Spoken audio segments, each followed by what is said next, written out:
Kung content creator ka at may negosyo ka online, may 5 scam ngayon na pwedeng sumira sa pangalan mo at kumuha ng pera mo.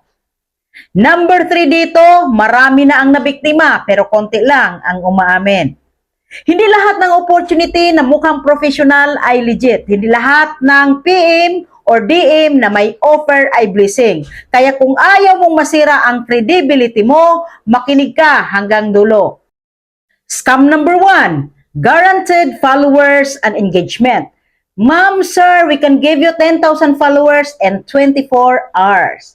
Red flags, guaranteed, mabilis, walang malinaw na proseso.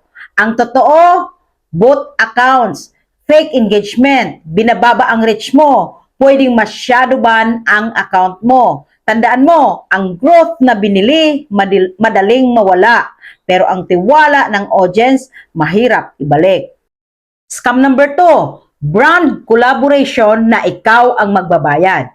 May magme-message sa'yo, "Hi, we love your content. We want to collaborate." Pero biglang, ikaw ang magbabayad ng registration fee. Ikaw ang sasagot ng shipping. Ikaw ang maglalabas ng pera. Wake up call ito. Kung brand ka talaga, hindi creator ang nagbabayad para magtrabaho. Legit brands pay you. Scam brands drain you. Scam number 3, nag-offer ng mentorship or course na puro flex, walang resulta. Ito ang delikado. Makikita mo ang luxury lifestyle nila, screenshot ng kita, I can help you grow fast, pero walang malinaw na curriculum, walang tunay na testimonials. Kapag nagtanong ka, iiwasan ka. Tandaan, ang tunay na mentor nagtuturo ng proseso, hindi lang pinapakita ang resulta. Scam number 4, exclusive creator community na walang value. Join our private group, limited slots only. Pagpasok mo, walang training, walang support, puro binta, ikaw pa ang binibintahan. Hindi lahat ng community ay growth. Ang iba, collection lang ng bayad. Scam number 5, easy money using your name and account. Ito ang pinakadelikado sa lahat. Pwede bang gamitin ang account mo? Post ka lang, kami na bahala.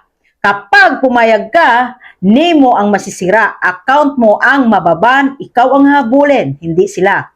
Ito dapat ang rule, huwag ipahiram ang pangalan at kredibilidad mo kahit kanino. Hindi lahat ng offer ay opportunity, ang iba, trap na nakasmile.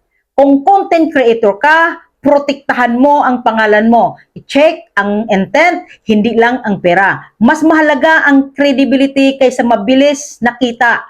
Kung nakakaabot ka dito, i-share mo to. Baka may mailigtas kang isa.